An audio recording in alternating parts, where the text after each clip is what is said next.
در جامعات دهاتی به نام عبدی‌آوازی ناحیه وسه با اقدام جامعات دهات جلب ساکنان و دستگیری صاحبکاران محلی طریق حشر راههای محلی تعمیر کرده شده در شفت شهرهای دوشنبه کلاب کارهای آبادانی ادامه دارند.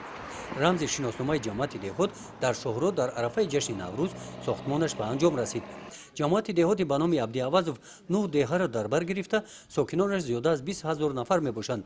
استقلال یکی از دهه‌های کلانترین این جامعات دهات میباشد.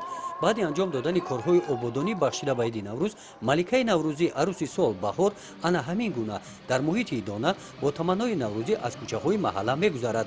آخرین راهی که ساکنان محله با راه حشر تعمیر نمودند انا همین راه است. بخشیده به نوروز همین دهه ما رای نه دیده استودیم چخیلی که با حشر عمومی خلقتی سنگ ریختن سنگ پوش کردن را بعد با جوارا را کندن تازه نمودن که آب برود.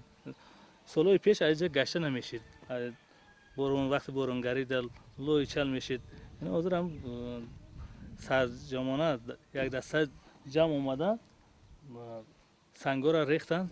اینا دیده سین چخیلی که سال اگر باران هم باشد نقص میگذرد میرود. هر کوچه یک نماینده موندگیم جمع میکنن سرجم میشن میان نقص فعالانه اشتراک میکنن برای که با آبادانی و بخشیده به همین نوروز تیاری دیدیستن برای آبادانی همین دهه خودشون. در دهه استقلال ساکنان فرارسی نوروز را انتظار هستند. بخشیده به جشن بزرگ ملی تاجیکان سومنک گذاشته از آن طعام‌های نوروزی تیار نمودند. قید کردن به مورد است که امروز مسئله‌های تشکل افکار ایجادی و سازنده خلق و گرامی داشت ارزش‌های فرهنگی ملی و عمومی بشری در سیاست دولت موقع اساسی دارد.